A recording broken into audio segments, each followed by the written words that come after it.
Well, howdy, howdy, howdy, nearly senior citizen here. Greetings, boys and girls, and welcome to this, another brand new day with Booga Booga Boogle. I went and got Boogle out of her cage. She was asleep inside of her house, but I dug and scrabbled on the outside of it, just with my fingers and going Booga, Booga, Booga, Boogle. And she heard my voice and she heard me scrabbling, and so she came out and she crawled onto my hand and I picked her up. And now here she is, a good little Booga Boogle. She's a good little hamster, even though she bites. Guys, the last time she bit me, in fact, I'm going to put her back so that she doesn't freak out, because she's a sweetheart. But come on, little Booga. Get back into your house, into your cage, and then you can go into your house if you want. There we go. You're the little one. She crawled into her house. But let's see if I can even remember what I was talking about. Oh, yes. I talked a bit ago about how she had bit me right here and I had this wound on my knuckle. And then I had a bunch of other wounds right through here because she savaged my hand. And then I picked up my hand and she was like just dangling from her teeth by my knuckle. That knuckle hurt for quite a few, like 2 weeks. To the point that if I just touched it against stuff, it really hurt. So kind of got infected a little. Thumbs up. Not bad though. And it came out okay. So definitely a thumbs up. Now, one thing that did happen the other day that I didn't talk about because I forget things all the time. I am not proud of this. I ended up bullying an old sick man. But at the same time, while he is an old sick man, he's also a sociopath and a psychopath and more. He's my father-in-law. I had gotten a picture, which I want to show y'all later, from my youth. When I was in high school, well, before even high school, I made movies with a childhood friend, Super 8. And so we had 8mm films. And then when I got into high school, I made other friends. And one fellow, his father did a lot of movie and TV work. And so he'd been around movies and scripts and shooting and such like that his whole life. And so what we did is we did movie stuff and photo stuff, and we made up a character, and I dressed up as the character, and I was Safari Bob, and we took a picture of me in my character thing and blew it up. Big picture, like, 2 feet tall, 1.5 feet wide. My mother kept that picture her whole life. I've got that. My sister sent it to me. I just got it the other day. When I unrolled it and looked at it, I didn't see me. I saw my son. It looked almost exactly like my son. So, whoa. And the thing is, my mother, when she was alive, she always used to tell me I looked exactly like her father. So, I look like my grandfather. My kid looks like me, looks like my grandfather. So now I know what my grandfather looked like when he was young. And can't do it now. It's rolled up over there, but I'm going to try and fix it up so I can put it on something so that it's wide open so you can see it. I'm going to show that later on. Not in the video, but in a later one. So we're going to work on that. But also tied in with that, going with that, I wanted to show my son that picture. And it's really hard to get hold of my son. When I call him up or drop by, I have to go through the filter of my brother-in-law or sister-in-law. Primarily my brother-in-law. If you call on the phone, boom, you get him. Every time I've called to talk to my son and not been able to by going through my brother-in-law, my son has never heard about it. So he's just thinking I'm left him behind, but nope. And every time I've walked up there and been rebuffed as in, oh, he's busy, he's not here, oh, he's doing this. They've never told him I stopped by.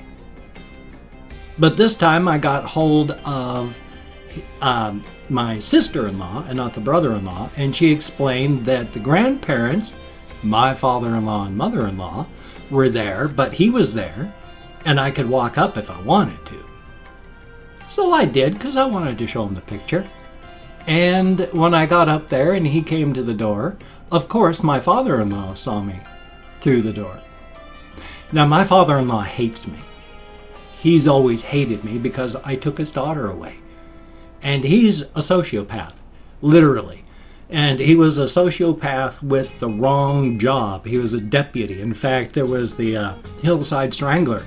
He actually helped catch the Hillside Strangler. He's in one of these true crime books about catching this guy. He helped do that. Problem is the rest of the stuff that he did. He was the kind of guy that would scream, yell, throw things, be controlling, thoroughly controlling. He once, when they were, my wife and her sister as kids on the school bus, he tried to run the school bus off the road so he could kidnap those two to go to Alaska. So, while my wife loved her dad because he was her dad, she did not love her dad as a person or human being. She had nothing good to say about him as a father or a person. So thumbs up for that. But he saw me there. And as Brian, the name of my son, was coming up and we were going out to talk, he came up and started yelling at me and threatening me. I'm a nice guy. I am no saint. I have said this. I am no saint. But knowing that he hates me and hearing him come up and threaten me, I snapped right there. And I just started yelling stuff back at him. Horrible stuff. Stuff that I would never, ever, ever, ever, under normal circumstances, say when I've got control. I mean, I literally said, I'm 55. I'm old and getting older.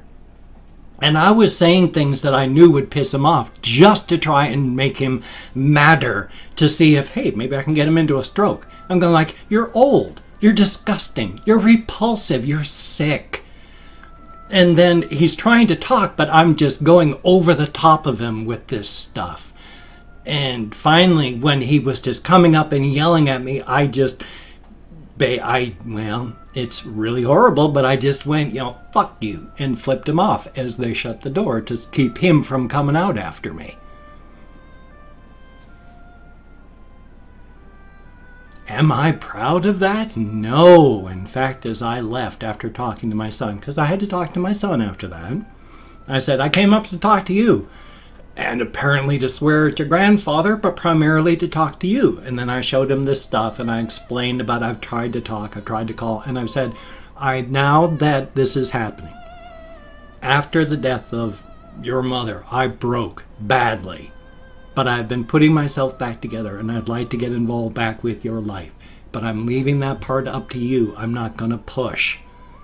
I am not just going to say, okay, ball's in your court, and then go home and then wait for you to do stuff. No, that's not what I meant. And I explained this to him right there, just that way. It's, I would like to be involved, but because of all this stuff that's happening here, I'm going to let you decide how much you want me involved. Now, he's on at least 2-week vacation with his grandmother and grandfather, my father-in-law and mother-in-law. They're going to Wyoming for like 2 weeks. So, yay. Now, my father-in-law is so bad that he falls over all the time. He's been falling over during the 10 years that I was married to his daughter. He would go thump and just fall and hurt himself all the freaking time. He's worse now, and he's driving. My mother-in-law, whom I really like and was badly, badly treated for decades by my father-in-law and unfortunately her male children, had a stroke, was in a nursing home for a while. Apparently, she's gotten better enough and she is going on this trip too. Hopefully, she's gotten better enough she can be sort of a civilizing effect on my father-in-law. Here's hoping. He's done all sorts of fun stuff, all sorts of scams where he was Cynthia for a while until he got disability for being Cynthia. Dressing as a woman, letting his hair grow out long, wanting to be Cynthia. As soon as he was on disability for that, He wasn't Cynthia anymore. He was back just to being his normal person self. He's that kind of guy. Thumbs up. But there's more. Like I say, I'm not proud of myself. As I left and I was walking away, I said to myself, I'm just going to be flooded with regret. And I have been. Not about hurting him. He is beneath my contempt for the way that he treated my wife, if nothing else. Because she, as I stated, she never said anything good about him as a human being or father.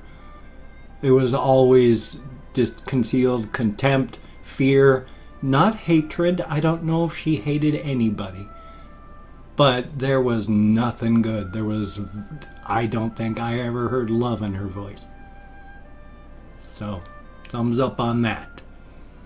But I felt bad. I immediately, as soon as I got back, I made a Facebook post about it, and I've been waiting for the right time to try and call back up to the house and apologize to her, because that was, no matter how badly she's been treated by him, and she has. In fact, she has been told to her face by him that the only reason he ever came down to Shelton to visit her was because Jennifer, my wife, was down there. Otherwise, he would have never come down to visit her. So he's treated her like dirt his entire life, her entire life. But still, she doesn't need me cursing out her father on her doorstep. That I regret. That was wrong. And again, I am no saint. I wish I was. But thumbs up for that. As it is, though, I've been sleeping a lot. I didn't sleep a ton yesterday, but I fell asleep a few times in here. Never for very long, but enough that when I got it so that I tried to do 3 videos for the main channel, 1 video for the game channel, and then try and fit in a live streaming on that too. So I'm trying to do 4 videos daily and a live stream. Things get tight, so my scheduling has to be really close. So if I fall asleep for an hour, that's an hour where it's now too late to do it. I'm going to get tired when everything's done and I can live stream. So I'm very, very sorry. And of course, we're heading into summer. It's getting really hot. We do manage to keep the inside of the house pretty cool. And the way I've got it with my window and the box fan in the window, that when it gets even warmish, I turn that on, make sort of a negative pressure in the room. It sucks the cooler air from the house out through here and then out the window. So it keeps it semi-coolish, but semi-coolish is not enough to keep me from falling asleep when it gets its warmest. So I'm still trying. I'm doing my best. I mean, I got 4 videos done for both channels yesterday. I just didn't have time to live stream because I fell asleep. And then, of course, when I do, I've got to hope that Comcast lets me. Since the last time I tried live streaming, I couldn't go more than 60 seconds before it would just go, network connection lost. And then I'd have to try and reconnect, go, oh great, I'd like to share through this. Try and hope that people were still in the Twitch room. And then I'd say, hi everyone, I'm having connection problems, connection lost. And then finally, after 5 or 6 times, I went, I'm so sorry everybody, Comcast is not letting me do this. Thank you for coming along, I am so sorry. So I'm gonna try, I'm gonna try. And apparently today is Sunday. My computer is very confused at times. The other day, when I turned it on, it was absolutely convinced it was 1969, and I had to go into the settings and turn off automatically, adjust the settings, and then turn it back on, and then it got the time right. So I don't know what it was connected to, since it was connected to some internet time server, but it was 1969 according to that internet time server. And then this morning, after booting up, I'm looking at the computer in the corner, and it's saying that it's Saturday. And I'm trying to figure out what the heck. And it was only just before I started recording that when I went down there and took a look, and it's still Saturday, and I clicked on it, and it went Saturday, Sunday. Thanks, Microsoft. Thanks, Windows 10. You confused me. I got enough problems with confusion. I don't need help. So happy Father's Day to every father out there, and for everyone who's not a father or doesn't have children or isn't involved with children or doesn't care about the children that they've left behind, then don't worry about it. For everybody else, happy You Reproduce Day. You've managed to do what bacteria have been doing for billions of years. Thumbs up. I'm not going to put parenthood down. I'm a parent and it's a good thing. Now, I've opened up 24 hours worth of comments on my community tab, and I'm going to go through and thank 20 to 24 people, 20 to 25 people on my comments. And it's a range of 20 to 25 because with my fibro and depression, widower brain, my brain damage from my alcoholism, it is so hard to concentrate. And I get lost even though I'm counting in American Sign Language. Yay. If I mispronounce your username, no disrespect is intended. I'm an American English speaker. We're not that good at pronouncing names. I'm not reading comments now. I'm going to read them all later. But for right now, I'm just thanking you for having left me a comment. Good comment, bad comment, indifferent comment. The fact is you left me a comment. Thank you very, very much. So calling up my Chrome. And Paul Elwin, thank you very, very much. And the Rangabangas, thank you. And Fricky, thank you very, very much. Carcosa, greatly appreciated. Gerard D'Iro Frankway, that's an interesting way to put the name. Thank you very much, though. Tundra Keeper, good to see you. Ashley Woodall, I sure hope I'm close. Chris, greatly appreciated. Tyler Wynn, thank you very, very much. Sebastian Bermudez, greatly appreciated. Extreme 9, I sure hope I'm close. Thank you very, very much. Perry the Platypus, thank you very, very much. Sword Fighting Spider, that's a pretty cool spider. Thank you very, very much. Desiree Morales, thank you. And Pink Jackson, thank you very, very much. Paul Kelly Music, greatly appreciated. Bricks from Mars, that's a good place to get bricks. And Brian Glenn, thank you very, very much. Geek Streak, son of a gun, and thank you very, very much. Jurassic 375, thank you. Tercio Philo, greatly appreciated. And Young Austin, I've never known how to pronounce that, but I have reacted to one of your videos. Hopefully we'll react to another one soon. Thank you very, very much. And Mark's Mage, I think we're here. Thank you very, very much. And Tunachu, greatly appreciated. Each and every one of you, as stated. You get me out of my head, into the world, dealing with real people, and that is a good thing. Even though I have the center of my latest dark forest behind me, and I'm walking out of this dark forest, it took me a couple years to walk into it. So even though the way is going to get better, the longer I go and the further I go, it's still rough and tough. But we're making it all, and it's a very, very good thing. I've got various links down below if you could check those out. I mean, it's my praying mantis pose. Like Twitter, Facebook, GoFundMe, Patreon.com, Google+. If you could check those out. If you could donate to my GoFundMe campaign, that would be awesome. I am really hurting for cash. I don't want my insurance payment for my car to bounce or anything to bounce. When I hit minus 500 in my checking, then everything starts bouncing, and that's going to be really bad. If you could help, that would be good. Or if you could become a Patreon.com patron, like one of these beautiful and awesome people, that would be beautiful and awesome. You are the only reason I've been able to stay here in this house. You are the only reason I can make my rent payment. Thank you very, very much. But if you cannot donate, or you simply do not donate, I take all good wishes, I deposit them in the bank of my heart, where I draw interest, so thank you very, very much. And if you could toss me a like, I do appreciate all the positive validation I get from my existence. Definitely a good thing. If you could subscribe to the channel, that would be awesome. I would understand if you don't want to, but if you are down with it, I will do my best to keep you entertained from now until, well, a very, very long time. After all, slap a few coats of sealant on you, stack you like cardwood down in the basement. You'll last for decades before you go sour, and hey, trust me, especially in times like this, a guy needs to eat. Cannibalism for the win. I said it before and I said it again. Human beings, we are a renewable food source. Free range. We're very fatty meat though, so we're not healthy. Very, very marbled, not good. And definitely don't eat brains, bad for you. Prion disease, no. Anyway, though, I'm going to hopefully have a reaction video and a game video for my channel if I don't fall asleep. Hopefully live stream, we shall see. So you take care. Have a great day today. I will see you on the flip side, and that, my friend, is a very good thing.